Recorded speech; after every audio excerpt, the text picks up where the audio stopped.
Salut Fredo, comment ça va? Salut, ça va? Bah, nickel, hein. Alors, tu es où là en ce moment? Bah, là, je suis en Finlande, bon, il commence à faire nuit d'ailleurs, en fait, je suis en plus ou moins en quarantaine de 10 jours après mon retour des Açores. Donc du coup, voilà, je reste tranquille, je fais un peu de télétravail quand même, j'essaye d'avancer sur les projets et puis voilà. Ok, alors donc du coup, voilà, cette vidéo, on a voulu un peu la faire justement dans la foulée. Tu viens un petit peu de commencer à aborder le sujet, on va parler des Açores, de ces Golden Trail Series. Donc cette vidéo, la volonté, bah voilà, c'est que tu nous racontes un petit peu ce qui s'est passé pendant ces 5 jours de course, ton ressenti, et puis bah, un petit peu voilà, cette nouveauté pour toi cette année, le trail, donc sur une saison un peu particulière. Alors on vient vraiment de vivre un week-end, enfin un grand week-end de 5 jours incroyable, hein, qui a concrétisé ton automne de trail. Est-ce que tu peux nous raconter un petit peu ces 5 jours de course, dans quel état d'esprit tu partais? Ouais, ben, déjà, ça faisait longtemps que je voulais me lancer sur ces trails. Bon, c'est sûr, j'en avais fait des petits, ou voilà, comme en Australie aussi, ou alors des locaux. Mais ça faisait longtemps que je voulais faire des gros trails, quoi, des vrais trails avec de la grosse concurrence. Et du coup, ben, voilà, après, j'osais jamais. Puis déjà, ça rentrait pas trop dans le calendrier. Puis sinon, fallait, enfin, soit c'était pendant les compétitions, soit entre les compétitions, là où il faut récupérer en course d'orientation. Donc voilà. Donc là, j'étais vraiment content d'avoir un peu cette opportunité cette année. Et surtout, bah, ça avait bien marché. Et donc, c'est comme ça que j'avais gagné mon Golden Ticket pour les Açores. Donc, après, j'étais là-bas, j'avoue. Bon, ouais, déjà, j'avais beaucoup de respect des courses parce que bah, ça faisait enchaîner 4 jours de suite. Bon, il y avait le prologue, mais surtout 4 jours de suite de course où, franchement, j'étais pas sûr d'y arriver.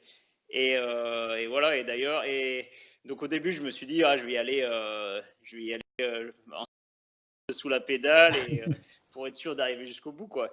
Et en fait, je me suis pris un peu au jeu, sachant que bon, bah, bien sûr, j'avais bien regardé les tracés, j'avais essayé de voir avec les photos, vidéos des organisateurs et aussi des autres coureurs qui étaient allés sur le terrain pour savoir à peu près à quoi m'attendre, quoi. Et du coup, c'est vrai que je savais que la première étape, elle m'irait bien, et entre autres, bref, et voilà. Et du coup, je me suis un peu pris au jeu, et voilà, je me suis peut-être un peu emballé dès la première parce qu'après, c'était assez dur les étapes suivantes. Et oui, effectivement, on rappelle, hein, donc première étape où tu gagnes cette étape, donc vraiment quelque chose d'incroyable. Tu vas nous raconter un petit peu justement, tu dis que ça a été dur par la suite, on va rentrer un petit peu plus en détail. Alors, simplement, donc, pour remettre dans le contexte, donc effectivement, tu as obtenu un golden ticket grâce à la Sierzinal. Entre-temps, tu as participé à la Sky Race du Matezin. C'était quoi ta préparation pour arriver justement, bah, j'ai envie de dire, à point sur ces 5 jours, sur ces 4 jours c'est quoi la clé pour une bonne préparation? Comment tu avais vu la chose? Bah, en fait, bon, j'avais gardé quand même la CO sous le coude. J'ai fait quelques compètes et entre autres bah, des stages en République tchèque avec l'équipe de France. Et bon, mais sans rentrer dans les détails, j'ai même eu une petite blessure quelques semaines en septembre. Mais bon, bref. Sinon, bah, tout le mois d'octobre, bah, j'étais resté en France. Et voilà, donc là, j'ai fait quelques grosses sorties. J'ai fait quelques blocs, en fait, de plusieurs jours où j'ai bien enchaîné. Il y a des journées, j'ai fait 2 sorties, une le matin bah, avec mon frangin et tout. Et l'après-midi, entre autres, avec Anna, on est monté aux Trois Dents, je m'en souviens. Donc là, ça faisait une grosse journée, sachant que j'avais fait pas mal la veille, le lendemain. Enfin, donc voilà, j'ai fait des petits blocs. Et après, il y avait cette Sky Race, et donc ouais, le plus important c'était d'en récupérer de toute façon. C'était une dizaine de jours avant le départ aux Açores, donc voilà. Donc c'était entre chargé avec du dénivelé, entre autres de montée et de descente, et puis de la récupération, quoi, en gros. Et ouais, pour arriver le plus frais possible, j'imagine. Voilà. Alors, du coup, donc tu disais, voilà, sur les 4 étapes plus le prologue, dès la première étape, finalement, tu t'es bien donné, ça a été difficile. Qu'est-ce qui était le plus difficile à gérer sur une étape comme ça, un trail d'une trentaine de kilomètres, à chaque fois entre 20 et 30 kilomètres, sur les étapes pour toi, parce que tu n'avais pas de distance comme ça en course? Ouais, ben, pour moi, bah, en fait, là, le profil de toutes les étapes, ou quasiment, c'était on montait jusqu'au volcan et puis on redescendait de l'autre côté, en gros. Assez Et du simple. coup, bah, ouais, voilà. La montée, ça allait, franchement. Bon, ah, si, il fallait se donner, quoi. Au niveau du souffle et tout, c'était dur. Mais musculairement, voilà, faut y aller, quoi. Mais ouais, moi, ce qui était dur pour moi, c'était plutôt les longues descentes. Et en particulier, bah, mettons, le deuxième jour, ça faisait des longues descentes qui étaient assez roulantes. Donc, sur du chemin. Voilà, assez dur. Et du coup, là, j'ai vraiment morflé. Alors que mettons la première descente, bah, vous avez peut-être vu des vidéos, il y avait des parties, c'était du fell running, donc de la descente dans le marais, quoi, dans les mottes d'herbe. Là. Et du coup, ça me convenait mieux parce qu'en fait, c'est mou, quoi. Et du coup, il y a moins de choc, en fait. Ouais. Et ouais, Et oui, donc les longues descentes. effectivement, en CO, on est quand même moins habitué à avoir des grosses pistes comme ça et où ça tape. Donc, on a vu Oui, dès la première journée que tu as pu faire la différence sur ce genre de descente, quoi. ouais, ouais, je pense, oui. Alors du coup, bah, tu parlais de la deuxième journée où ça a été difficile, une journée compliquée, longue, et puis avec cette grande descente qui a bien tapé. euh, Qu'est-ce qui était important dans la récupération? Est-ce que tu avais un plan? Comment ça s'est passé? Comment tu as occupé tes soirées? Parce que j'imagine qu'après, le lendemain, il fallait quand même repartir avec les cannes. Ouais, et ben justement, ouais, je faisais pas le malin. Franchement, après la deuxième étape, enfin en fait, le première étape ça allait. Bon, j'avais l'euphorie, tout ça, la victoire, ça allait. Et après, et le mardi, enfin le lendemain matin, quoi, au matin de la deuxième étape, là, je me sentais tout raide, entre autres des mollets. Je me suis dit, mais oula, ça va être dur. Et bon, après, une fois l'échauffement fait, ça allait, quoi. Mais par contre, la fin de la deuxième étape, ben, je me suis dit, mais jamais j'arrive au bout. Bon, j'y suis quand même arrivé, mais et là, je me suis dit, mais jamais j'arrive au bout des 4 jours, quoi. Je me suis dit, ah, mais là, je suis trop raide, comment je vais faire? Et donc, du coup, bah, donc là, ouais, je me suis posé un peu des questions, mais bon, il n'y a pas 36 000 choses à faire, donc les pieds dans l'eau, les pieds en l'air toute l'après-midi.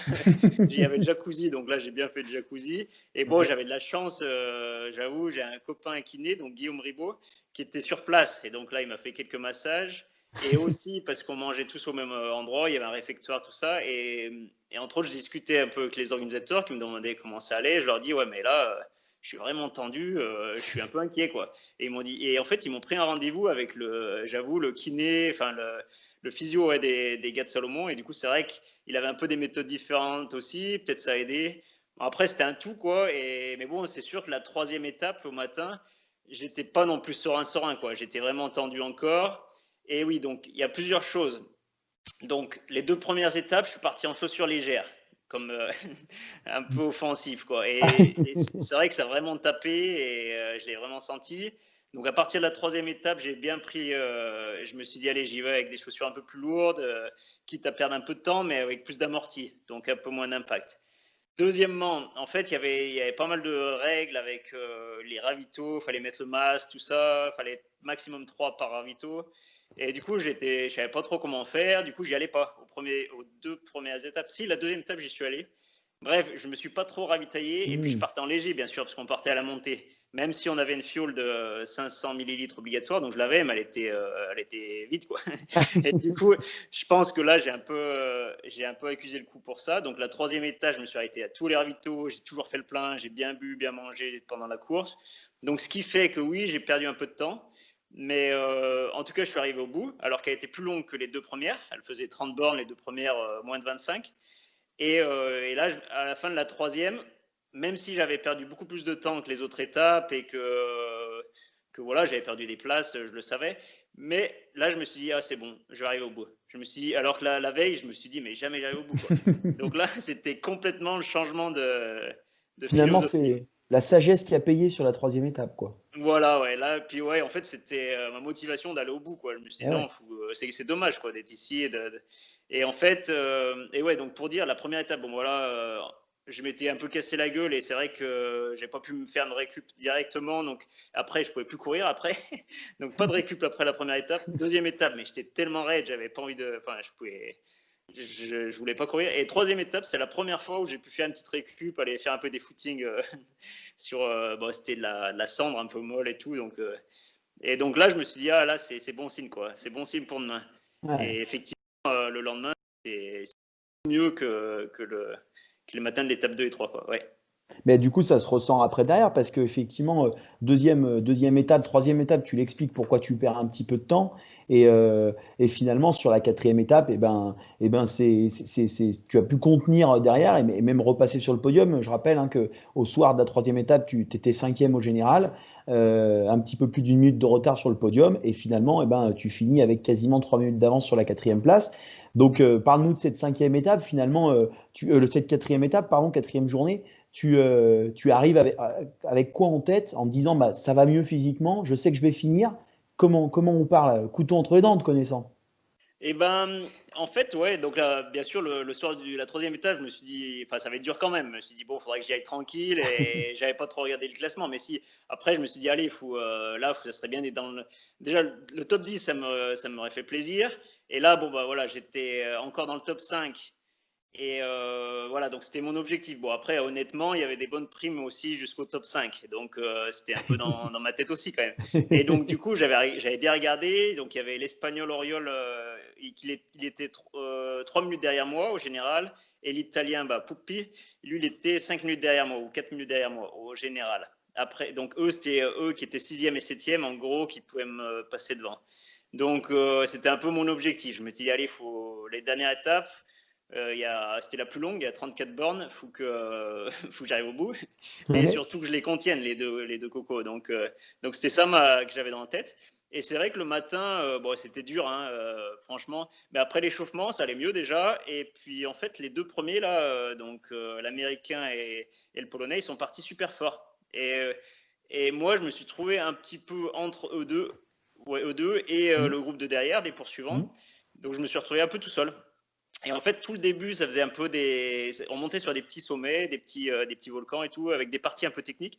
Et bon, j'ai fait à mon rythme, mais sans trop me rentrer dedans. Mais j'étais à mon rythme, ce qui fait que j'ai pris un peu de l'avance sur derrière.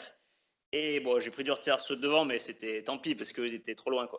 Mais Mmh. du coup, le fait d'avoir de l'avance sur ceux derrière, ça m'a déjà mis en confiance. Et je me suis dit, bon, au pire, je mets un peu de pression sur les deux qui sont un peu en concurrence sur le top 5. Au mieux, même, voilà, je prends un peu de l'avance. Je savais que le top 3, donc au soir de la troisième étape, le podium, c'était à 1 minute devant. C'était pas énorme, en fait. Mmh, mmh, Donc mmh. voilà, ça, je le Exactement. savais, mais c'était pas non plus. Enfin, je me suis dit, ce serait vraiment la cerise sur le gâteau, quoi.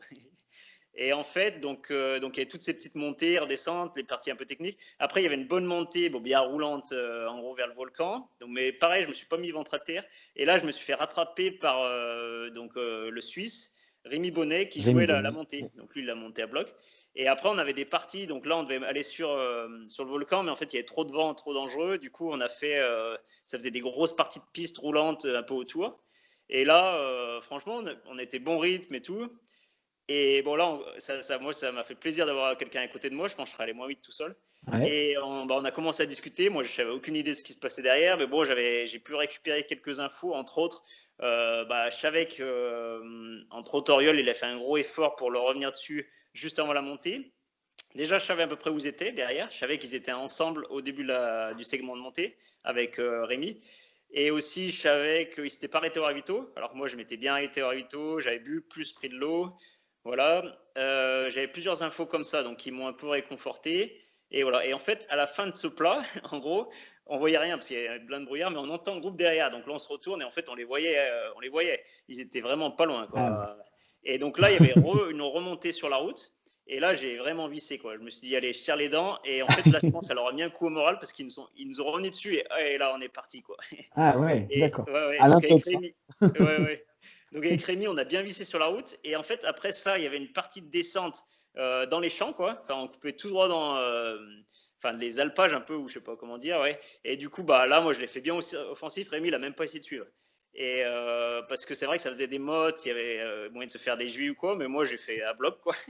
Et donc là, je me suis dit, c'est bon, je vais prendre un peu d'avance. Derrière, il y avait le ravito. Moi, je me suis arrêté, mais pas trop. J'ai juste bu un petit coup. Et là, je savais qu'ils allaient s'arrêter plus.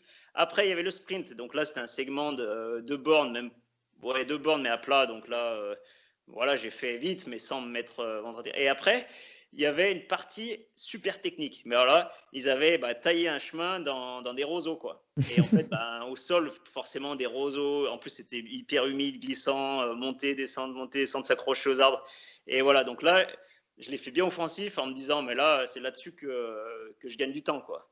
Et en fait, après ça, c'était presque fini parce qu'il y avait la grosse descente. Bon, là, j'ai pas fait à prendre tous les risques, mais je savais que il y a une petite montée et puis la descente finale en gros. Donc là, j'étais serein, quoi. Je me suis dit, ah, ça va aller au bout sauf blessure ou, ou je sais pas quoi. Mais donc voilà, voilà, Et ça a donc bien fait. à ton arrivée, voilà, tu as attendu la minute finalement et puis donc cette troisième place au général, qui se dessine donc encore, grand bravo, hein. Nous on a suivi ça, c'était incroyable de te voir là-dessus Qu'est-ce que ça a été ton Merci. sentiment là de monter sur un podium comme ça international de trail? Déjà tout de suite à l'arrivée, ouais, j'étais super content d'être arrivé au Ouais, bout des d'avoir 4 jours, fini. quoi. Ouais, Ouais, ouais. ouais. Et j'avoue, après je me suis assis et pendant 10 minutes, un quart d'heure, 20 minutes, j'en sais rien, j'étais assis, je pouvais plus, mais sinon, bon après, c'est sûr que ouais, j'étais super content. Après, ouais, je me rends pas trop compte. Est-ce que c'était que les terrains ils me convenaient bien? Je sais pas trop. C'était un peu particulier pour tout le monde, quoi. Ouais. Je pense. Ah, je crois Et qu'il n'y a puis, pas, il y a pas à se poser trop de questions, hein. Je crois que tu as quand même tapé fort, hein. Et puis c'est ouais, tout, hein. ouais. Bon, c'était Et pas puis trop c'est mal. tout. Après, est-ce qu'il y en a qui sont partis avec trop de respect? Entre autres, il y a le Marocain Elouzine. Lui, il marquait le Norvégien Stian. Il marquait à la culotte, quoi. Parce Ouais, qu'en fait, il pensait que ça suffirait pour le podium, parce qu'il était et juste ouais, devant. et oui. Et je pense qu'il en avait un petit peu sous la pédale, franchement. Et Ouais, même mais Stian, j'ai mauvaise stratégie. l'impression qu'il a peut-être. Enfin, il aurait pu être mieux, quoi. Il me Ouais. semble, hein. Donc voilà, je sais pas trop, Ah, quoi. c'est une course de 4 jours, ça se joue sur pas mal de petits points et je crois que tu l'as bien résumé. Ça a été compliqué, mais tu as réussi à la fois à gérer, à partir fort, à t'alimenter, donc à être raisonnable quand c'était un peu compliqué, puis à finir à fond en te disant bah, hey, j'ai plus rien à perdre. Donc, non, chapeau, hein, je crois qu'il n'y a pas à se poser trop de questions. T'as été au-dessus, c'est tout. Ah, Alors, merci, du c'est une coup, belle expérience, ouais. eh ben ouais, belle expérience, j'imagine. Donc, tu rentres dans ce monde du trail par la grande porte, ce coup-là, bah, ça confirme ta deuxième place à la Sierzinal, hein, je rappelle, 30 secondes derrière Kylian Jornet. Ta victoire sur le, la- le Sky, la Sky Race du Matezin. Et donc, troisième sur ce Golden Trail. Qu'est-ce que c'est l'ambiance du trail rapidement? Explique-nous un petit peu. Qu'est-ce que tu as retrouvé par rapport à la CO? Est-ce qu'il y a des grosses différences? Tu parlais tout à l'heure du matériel, ou finalement on voit peut-être que ça fait aussi la différence d'utiliser d'autres. Voilà, dans les grandes lignes, hein, c'est quoi pour toi les grosses différences entre le trail et la CO finalement? Ah ben, c'est sûr que la carte, la carte, Ah, c'est une grosse alors, différence. alors ça c'est sûr. La Mais si navigation, on mais parle plutôt en termes de physique, parce qu'on se rend compte que ouais. entre toi, l'orienteur, Toveux, qui a aussi gagné la première étape, alors derrière qui a un petit peu plus craqué, mais et puis d'autres orienteurs qui étaient sur le Golden Trail qui sont loin d'être ridicules. Ça veut dire que physiquement, vous êtes quand même dans le haut du gratin du trail.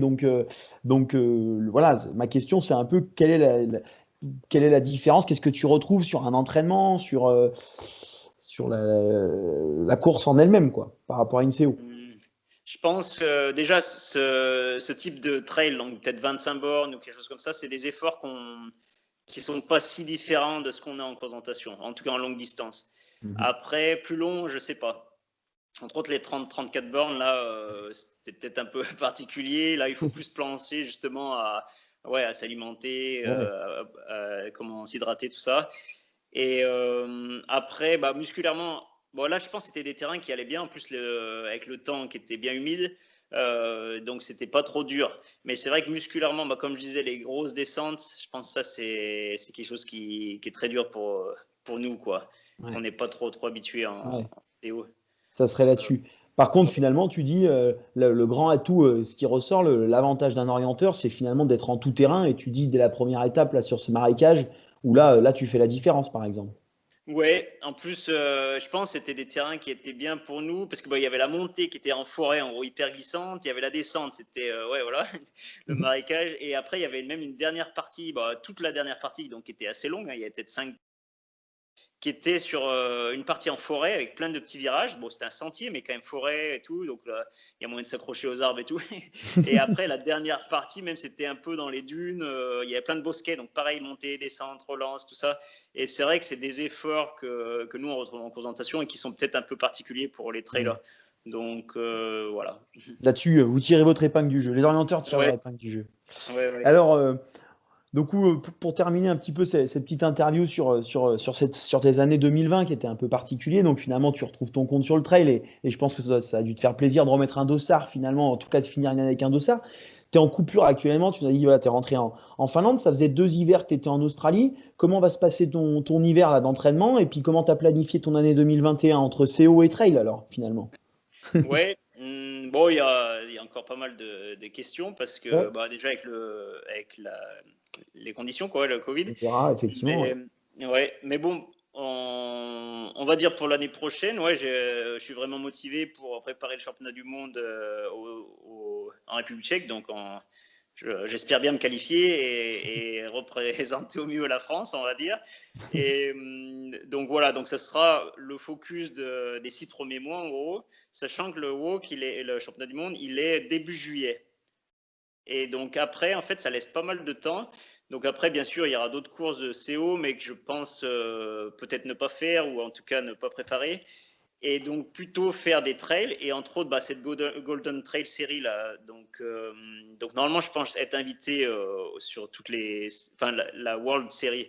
Je pense être invité sur toutes les étapes. Donc du coup, ouais, dès donc fin juillet, début août. Et en septembre, il y a plusieurs courses que je peux faire. Donc, dans les Dolomites, entre autres, la Sierzinal en Suisse, peut-être une aux États-Unis, peut-être, je ne sais pas, une en Écosse. Et voilà. Et Ah donc, ouais. après, il y a moyen de se qualifier. Donc, normalement, il y en a 3 qui comptent et il y a moyen de se qualifier pour la finale. Donc, Tu sais déjà où elle aura lieu, la finale? non, je ne sais pas. Je ne sais pas Non. encore. Ok. Donc d'accord, ouais, donc un programme qui va jongler finalement plutôt le début de saison CO avec le gros objectif qui reste les WOC en Tchéquie.